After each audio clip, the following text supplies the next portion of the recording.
মৰণোত্তৰ পৰীক্ষাৰ প্ৰতিবেদনত আহিছে কেতবোৰ ভয়ংকৰ তথ্য তাত আটাইতকৈ ডাঙৰ তথ্যটো আহিছে মৃত্যুৰ পূৰ্বে জুবিন গাৰ্গৰ লাওখোলাত আঘাতৰ চিন পোৱা গৈছে এটো গুৱাহাটীত হোৱা দ্বিতীয়বাৰ কাৰণে যেটো হৈছিল মৰণোত্তৰ পৰীক্ষাৰ প্ৰতিবেদনত এবোৰ ভয়ংকৰ তথ্য আহিছে জুবিন গাৰ্গৰ সেন্ট্ৰেল নাৰ্ভাছ সিস্টেমত হোৱা আঘাতৰ বাবে মগজুত গ্লাইৰোসিস নামৰ অংশত পোৱা গৈছে পৰিৱৰ্তিত অৱস্থা এয়া মৰণোত্তৰ পৰীক্ষাৰ প্ৰতিবেদনৰ কিছু অংশ লগতে মৃত্যুৰ পূৰ্বে জুবিন গাৰ্গৰ লাওখোলাত আঘাত থকা বুলি মৰণোত্তৰ পৰীক্ষাত সন্নিবিষ্ট কৰিছে বিশেষজ্ঞ চিকিৎসকসকলে ইয়াৰ পৰা প্ৰমাণ হয় যে জুবিন গাৰ্গৰ এই মৃত্যু স্বাভাৱিক মৃত্যু নাছিল জুবিন গাৰ্গৰ লগত মৃত্যুৰ পূৰ্বে কিবা নঘটিবলগীয়া কিবা ঘটনা ঘটিছে যিসমূহ প্ৰতিবেদনৰ ভিত্তিতে মুখ্যমন্ত্ৰীয়ে উল্লেখ কৰিছিল সিআইডিয়ে নিৰ্দিষ্ট দিশ বিচাৰি পাইছে আৰু কালি নীতিটো যেটো ভিছাৰ ৰিপৰ্টৰ কথা মুখ্যমন্ত্ৰীয়ে কৈছিল তাতো কৈছে যে এটা অনাকাংক্ষিত খবৰ বা ফলাফল ওলাব পাৰে তাৰ মাজতে হঠাৎ এই কথা আহিছে যে জুবিন গাৰ্গৰ লাওখোলাত আঘাতৰ চিন পোৱা গৈছে এটো মৰণোত্তৰ প্ৰতিবেদনৰ প্ৰতিবেদনৰ এটা অংশ যত বিশেষজ্ঞ চিকিৎসকসকলে এই কথা কৈছে যে জুবিন গাৰ্গৰ সেন্ট্ৰেল নাৰ্ভাছ সিস্টেমত পোৱা আঘাতৰ বাবে মগজুৰ গ্লাইৰোসিছত অংশত কিছু পৰিৱৰ্তিত অৱস্থা পোৱা গৈছিল আৰু মৃত্যুৰ পূৰ্বে জুবিন গাৰ্গৰ লাওখোলাত আঘাত থকা বুলি মৰণোত্তৰ পৰীক্ষাত সন্নিবিষ্ট কৰিছে বিশেষজ্ঞ চিকিৎসকসকলে যিসমূহ প্ৰতিবেদনৰ ভিত্তিত মুখ্যমন্ত্ৰীয়ে কালি কৈছিল লগতে তদন্তকাৰী সিআইডিয়ে ইতিমধ্যে গ্ৰেপ্তাৰ কৰা অভিযুক্তৰ বিৰুদ্ধে জুবিন গাৰ্গৰ অস্বাভাৱিক মৃত্যুৰ ক্ষেত্ৰত ভাৰতীয় ন্যায় সংহিতাৰ 103 অনিচ্ছাকৃত হত্যাৰ কাৰণে 105 আৰু অৱহেলাৰ ফলত মৃত্যুৰ কাৰণে 106 এক ধাৰাটো আৰোপ কৰিছে সন্নিবিষ্ট কৰিছে ইয়াৰ পৰা এটা কথা গম পোৱা যায় যে মুখ্যমন্ত্ৰীয়ে কোৱা নিৰ্দিষ্ট দিশ যোনটো কথা কৈছে কাৰণ মুখ্যমন্ত্ৰী আগতে কৈছিল যে হত্যাও হ'ব পাৰে শেখৰ জ্যোতি গোস্বামীয়ে মন্তব্য কৰিছিল যে সিদ্ধাৰ্থ শৰ্মাই জুবিন গাৰ্গক বিহপান কৰি হত্যা কৰিছে তাৰ আগতে জুবিন গাৰ্গে মূৰত কেনেকৈ আঘাত পালে জুবিন গাৰ্গ ইয়ত পাৰ্টিটোত প্ৰথমতে পৰি গৈছিল নেকি কাৰণ জুবিন গাৰ্গ আগতে কেইবাবাৰো ষ্টুডিঅত তেওঁ পৰি গৈছে ডিব্ৰুগড়ত অসম জাতীয়তাবাদী যুৱ ছাত্ৰ পৰিষদৰ শ্ব' কৰি যেতিয়া তেখেত এখন হোটেলত আছিল তাৰো বাৰ্থৰুমত জুবিন গাৰ্গ পৰি গৈছিল অনুৰূপ ঘটনাই সংঘটিত হৈছিল নেকি সিংগাপুৰত সেই ঘটনা লুকুৱাই ৰখা হৈছিল নেকি তাৰ পাছত জুবিন গাৰ্গৰ স্বাস্থ্যৰ অধিক অৱনতি ঘটিছিল নেকি তেনেবোৰ প্ৰশ্ন এতিয়া উত্থাপন হৈছে জানি বুজি পৰিয়ালৰ লোকক সেই খবৰ দিয়া হোৱা নাছিল নেকি জুবিন গাৰ্গৰ ইয়াৰ পূৰ্বে সেই ইয়টত পাৰ্টিত থকাৰ সময়তেই পানীত নমাৰ আগতেই জুবিন গাৰ্গ অসুস্থ হৈছিল নেকি বহু তথ্য বহু প্ৰশ্ন এতিয়া নতুনকৈ উদ্ভাৱন হৈছে কিন্তু এই মুহূৰ্তত আপোনালোকক জনাইছো মৃত্যুৰ পূৰ্বে জুবিন গাৰ্গৰ লাওখোলাত পোৱা গৈছে আঘাতৰ চিন এয়া মৰণোত্তৰ পৰীক্ষাৰ প্ৰতিবেদনৰ এটা তথ্য যেটো সিআইডিৰ ফালৰ পৰা কিছু তথ্য আহিছে আৰু কালিও মুখ্যমন্ত্ৰীয়ে যিবোৰ মন্তব্য কৰিছিল সেই মন্তব্যটো এটা কথা স্পষ্ট হৈ গৈছিল যে তদন্ত প্ৰক্ৰিয়াটো চলি আছে তদন্তত বহু ডাঙৰ ডাঙৰ ক্লু সিআইডিয়ে পাইছে আৰু এটা তেওঁ কৈছিল যে শীঘ্ৰেই এটা অনাকাংক্ষিত ফলাফল লাভ কৰাটো নিশ্চিত অতি শীঘ্ৰেই অনাকাংক্ষিত ফলাফল নিশ্চিত কৰাটো লাভ কৰাটো নিশ্চিত বুলি তেওঁ মন্তব্য কৰিছিল আৰু সমগ্ৰ অসমবাসীয়ে বিচাৰি আছে বিশেষকৈ গৰিমা শইকীয়া গাৰ্গৰ পৰা আৰম্ভ কৰি পৰিয়ালৰ সকলোৱে বিচাৰি আছে কি পৰিস্থিতিত 19 ছেপ্টেম্বৰত জুবিন গাৰ্গৰ মৃত্যু হ'ল কি পৰিস্থিতিত জুবিন গাৰ্গ দুৰ্ঘটনাত পতিত হ'ল জুবিন গাৰ্গক তালৈ লৈ গৈছিল নেকি তেনেকুৱা ধৰণৰ এটা ঘটনা সংঘটিত কৰাবৰ কাৰণে পৰিকল্পিত হত্যাকাণ্ড আছিল নেকি টকাৰ লেনদেনৰ কাৰণে হত্যাকাণ্ড সংঘটিত কৰা হ'ল নেকি আগতীয়াকৈ কোনোবা বা এনেকুৱা ধৰণৰ চক্ৰান্তত পৰি জুবিন গাৰ্গক হত্যা কৰিবলৈ কোনোবাই আগতীয়াকৈ এখন এনেকুৱা ধৰণৰ এটা ব্লুপ্ৰিন্ট ৰচনা কৰিছিল নেকি সিংগাপুৰৰ একাংশ লোক তাত জড়িত আছে নেকি সিদ্ধাৰ্থ শৰ্মা বা এই সন্দীপন গাৰ্গ শেখৰ জ্যোতি গোস্বামী অমিপ্ৰভা মহন্ত তেওঁলোকৰ চকুৰ সন্মুখত কি হৈছিল সকলোৱে কিন্তু বেলেগ বেলেগ ধৰণৰ মন্তব্য কৰিছে কিছুমানে প্ৰথমতে মন্তব্য কৰিছিল পানীত হাতুৰি থকা অৱস্থাত জুবিন গাৰ্গৰ মুখেৰে ফেন ওলাই দ্বিতীয় অৱস্থাত তেওঁ হাতুৰিবলৈ যোৱা অৱস্থাত ভাগৰি পৰিছিল পানীত ডুবি জুবিন গাৰ্গৰ মৃত্যু হ'ল বুলি ক'লে অমিপ্ৰভা মহন্তই মন্তব্য কৰিলে যে নহয় জুবিন গাৰ্গে নিজেই পানীত নামিছিল আৰু পৰৱৰ্তী সময়ত তেখেত ভাগৰুৱা হৈ পৰিছিল প্ৰথমতে শেখৰ জ্যোতি গোস্বামী আহি মন্তব্য কৰিলে যে তেওঁই জুবিন গাৰ্গক ওপৰলৈ দাঙি আনিছিল আৰু শেষত সিআইডিৰ জেৰাত তেওঁ কিন্তু মন্তব্য কৰি দিলে যে সিদ্ধাৰ্থ শৰ্মাই বিহপান কৰি জুবিন গাৰ্গক হত্যা কৰিছে এনে কেতবোৰ মন্তব্যৰ পাছত সকলোৰে বেলেগ বেলেগ মন্তব্যৰ পাছত এই ঘটনাটো অধিক ৰহস্যৰ মাজলৈ সোমাই গৈছিল কিন্তু এই মৰণোত্তৰ পৰীক্ষাৰ প্ৰতিবেদনখন অত্যন্ত গুৰুত্বপূৰ্ণ আছিল ভিছাৰা ৰিপৰ্টটো ইতিমধ্যে পৰখি আহি পাইছে এছআইটিয়ে GMCHৰ বিশেষজ্ঞ চিকিৎসকক সকলো গতাই দিছে কিন্তু GMCHৰ যোনটো আছিল ৰাইজৰ বিপুল দাবিত কাৰণ চৰকাৰে কৰিবলৈ বিচৰা নাছিল জুবিন গাৰ্গৰ নশ্বৰ দেহটো বেয়া হৈ যাব বুলি ভয় কৰিছিল আৰু পৰৱৰ্তী পৰ্যায়ত ৰাইজে যেটা দাবী কৰিলে অসমবাসী যেটা দাবী কৰিলে যে নহয় অসমতো মৰণোত্তৰ পৰীক্ষা এটা কৰিব লাগিব GMCHত কৰিব লাগিব সেই কাৰণে GMCHলৈ জুবিন গাৰ্গৰ নশ্বৰ দেহ লৈ যোৱা হৈছিল তাত বিশেষজ্ঞ চিকিৎসকসকলে জুবিন গাৰ্গৰ মৰণোত্তৰ পৰীক্ষা কৰিছিল আৰু প্ৰতিবেদনত যিবোৰ ভয়ংকৰ তথ্য আহিছে তাত আটাইতকৈ ভয় লগা দিশটো হৈছে জুবিন গাৰ্গৰ লাওখোলাত আঘাতৰ চিন কোনে সেই আঘাত জুবিন গাৰ্গৰ মূৰত দিলে কোনে কেনেকৈ জুবিন গাৰ্গে মূৰত আঘাত পালে সেই কথা কিন্তু প্ৰথমতে কোৱা হোৱা নাছিল আৰম্ভণিৰ পৰা কোৱা হোৱা নাছিল প্ৰথমতে কৈ থকা হৈছিল যে হঠাৎ জুবিন গাৰ্গ অসুস্থ হৈছিল যদি হঠাৎ জুবিন গাৰ্গ অসুস্থ হ'ল তেন্তে সেই মৃত্যুৰ আগতে তেখেতৰ মূৰত এই লাওখোলাত আঘাতৰ চিনটো কেনেকৈ আহিল সেইটো এটা ডাঙৰ প্ৰশ্ন অধিক ৰহস্যৰ মাজলৈ সোমাই গৈছে সেই কাৰণে তদন্তকাৰী CID ইতিমধ্যে গ্ৰেপ্তাৰ কৰা অভিযুক্তৰ বিৰুদ্ধে অস্বাভাৱিক মৃত্যুৰ ক্ষেত্ৰত ভাৰতীয় ন্যায় সংহিতাৰ BNSৰ 103 অনিচ্ছাকৃত হত্যা 105 অবহেলাৰ ফলত মৃত্যুৰ কাৰণে 1061 ধাৰা আৰোপ কৰিছে আৰু কোনো অপৰাধী অভিযুক্ত যাতে হাৰি যাব নোৱাৰে তাৰ কাৰণে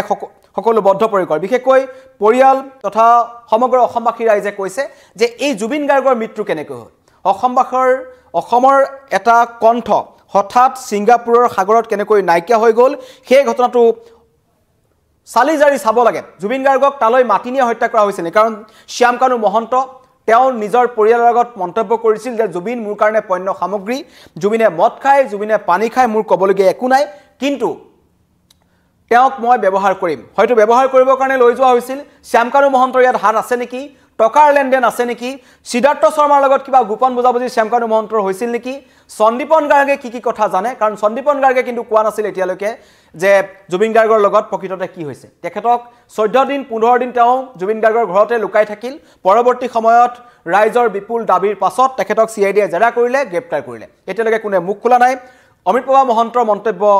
আমি সকলোৱে দেখি আছো সুস্মিতা গোস্বামী নামৰ ছোৱালীজনী অত্যন্ত এগৰাকী ৰহস্যময়ী যুৱতী কোৰ পৰা আহিল কেনেকৈ আহিল কোনে সেই ইয়ত পাৰ্টিত লৈ তেখেতক মাতিলে সকলো ৰহস্যৰ আৱৰ্তত আছে জুবিন গাৰ্গক পৰিকল্পিতভাৱে প্ৰবাসী অসমীয়াসকলৰ মাজত কোনে নি হত্যা কৰিলে সেয়াৰ তদন্ত লাগে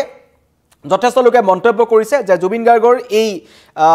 অনাকাংক্ষিত মৃত্যু যেটো অস্বাভাৱিক মৃত্যু কোনে মান ল'ব পৰা নাই কাৰণ 19 ছেপ্টেম্বৰৰ পৰা আজিলৈকে এই মুহূৰ্তলৈকে কোনো এজন অসমবাসীয়ে মানি ল'ব পৰা নাই যে জুবিন গাৰ্গ আমাৰ মাজত নাই কিন্তু তাৰ মাজতে এনেকুৱা কিছুমান খবৰ আহিছে যে জুবিন গাৰ্গৰ মূৰত বা লাওখোলাত আঘাতৰ চিন আছিল মানে মানুহজনক হত্যা কৰা হৈছিল নেকি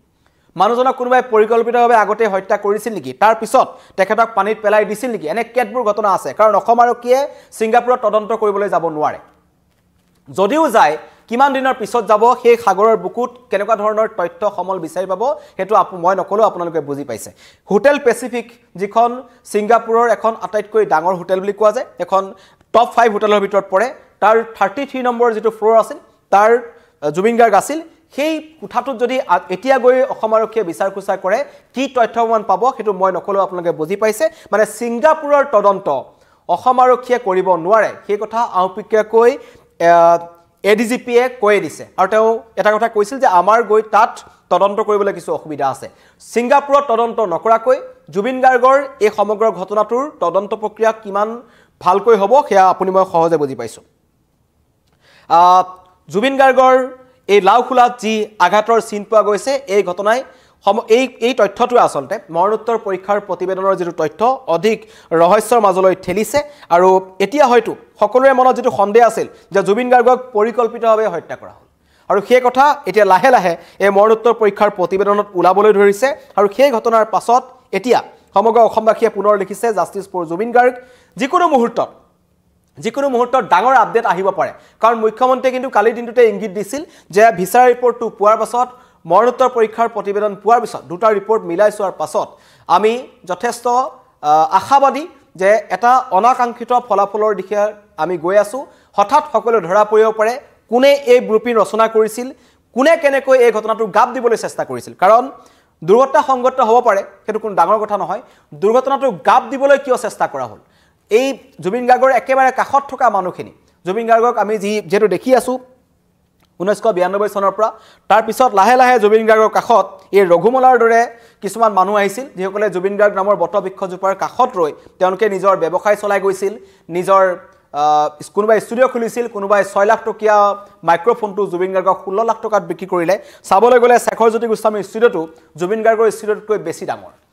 বেছি ইকুইপমেণ্টছ থকা এটা ষ্টুডিঅ' শেখৰজ্যোতি গোস্বামীয়ে খুলিছিল আৰু এইবোৰ পৰজীৱী উদ্ভিদৰ কাষতেই গৈ আমাৰ বটবৃক্ষজোপা নাইকিয়া হৈ গ'ল সাগৰৰ বুকুত চিৰদিনৰ কাৰণে অসমবাসীৰ এটা কণ্ঠ নাইকিয়া হৈ গ'ল এই তদন্তত গাফিলতি কৰা আহিবলৈ নিবিচৰা সঁচাটো জনাৰ পিছতো সমগ্ৰ ঘটনাটোক বিপৰীত দিশলৈ লৈ যোৱা মানুহসকলো কিন্তু তদন্ত প্ৰক্ৰিয়াত আহিব লাগে সকলোৰে বিৰুদ্ধে এই সমূহ ধাৰা দিয়া হৈছে আৰু আটাইতকৈ ডাঙৰ কথা সেই ভিডিঅ'টো এই যিটো ভিডিঅ' প্ৰথমৰ পৰা অসমবাসী ৰাইজৰ মনত প্ৰশ্ন উত্থাপন হৈছে জুবিন গাৰ্গে এবাৰ লাইফ জেকেটটো পিন্ধি সাঁতুৰিছে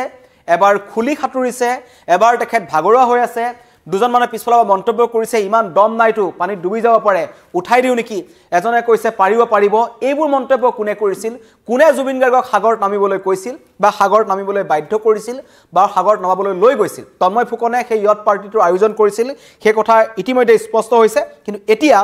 এই লাওখোলাত আঘাতৰ চিন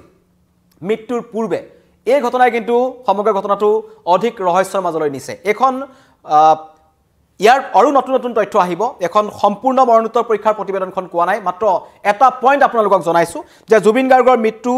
স্বাভাৱিক নাছিল বুলি আমি যিটো সন্দেহ কৰি থকা হৈছে সেই সন্দেহটো আখৰে আখৰে প্ৰমাণ হ'ব নিচিনা লাগি আছে কাৰণ জুবিনৰ ৰহস্যজনক মৃত্যুৰ সন্দৰ্ভত গুৱাহাটীত সম্পন্ন হোৱা মৰণোত্তৰ পৰীক্ষাৰ প্ৰতিবেদনত আহিছে এই ভয়ংকৰ তথ্য জুবিন গাৰ্গৰ চেণ্ট্ৰেল নাৰ্ভাছ ছিষ্টেমত হোৱা আঘাতৰ বাবে মগজুত পৰিৱৰ্তিত অৱস্থা পোৱা গৈছে লগতে মৃত্যুৰ পূৰ্বে জুবিন গাৰ্গৰ লাওখোলাত আঘাত থকা বুলি মৰণোত্তৰ পৰীক্ষাৰ প্ৰতিবেদনত সন্নিৱিষ্ট কৰিছে বিশেষজ্ঞ চিকিৎসকসকলে এই ঘটনাই এই তথ্যৰ পাছত এতিয়া সমগ্ৰ ঘটনা অধিক ৰহস্যৰ মাজলৈ সোমাই যোৱা হৈছে কাৰণ কোনে হত্যা কৰিলে কি কাৰণত জুবিন গাৰ্গৰ সৈতে কাৰ ইমান শত্ৰুতা আছিল কাৰণ কালিৰ দিনটোত জুবিন গাৰ্গৰ নতুনকৈ যিখন সিনেমা আহি আছে ৰৈ ৰৈ বিনালে তাৰ এগৰাকী অভিনেত্ৰীয়ে মন্তব্য কৰিলে যে ৰৈ ৰৈ বিনালেখনৰ শ্বুটিঙৰ সময়তো একেদিনাই দুটা অনুষ্ঠান থকাক লৈ সিদ্ধাৰ্থ শৰ্মাৰ জুবিন গাৰ্গৰ মাজত কাজিয়া হৈছিল গালিগালাজ কৰিছিল জুবিন গাৰ্গে সিদ্ধাৰ্থ শৰ্মাক সেইবোৰৰ কাৰণে প্ৰতিশোধ লবৰ কাৰণেই জুবিন গাৰ্গক সিদ্ধাৰ্থ শৰ্মাই ছিংগাপুৰলৈ লৈ গৈছিল নেকি যাতে বিদেশত যদি জুবিন গাৰ্গৰ লগত কিবা এটা সংগত হয় তেন্তে সেই তদন্ত প্ৰক্ৰিয়াত যে লেহেমীয়া হ'ব বা বহু যে সুৰুঙা থাকি যাব সেই কথা এওঁলোকৰ নিচিনা একাংশ চতুৰ মানুহে হয়তো জানিছিল আৰু এইটো এটা ব্লুপ্ৰিণ্ট ৰচনা কৰিছে কাৰণ শ্যামকানু মহন্তই প্ৰথমৰ পৰা এটা মন্তব্য কৰিছিল 19 তাৰিখে জুবিন গাৰ্গৰ কায়িকভাৱে নাইকিয়া হ'ল বুলি আমি গম পালোঁ তাৰ পিছত কেইবাদিনো 1 অক্টোবৰত গ্ৰেপ্তাৰ হ'ল শ্যামকানু মহন্ত আৰু সিদ্ধাৰ্থ শৰ্মা এই সময়খিনিত তেওঁলোকে একাধিকবাৰ আহি নিজকে নিৰ্দোষী সজাবলৈ চেষ্টা কৰিছিল শ্যামকানু আৰু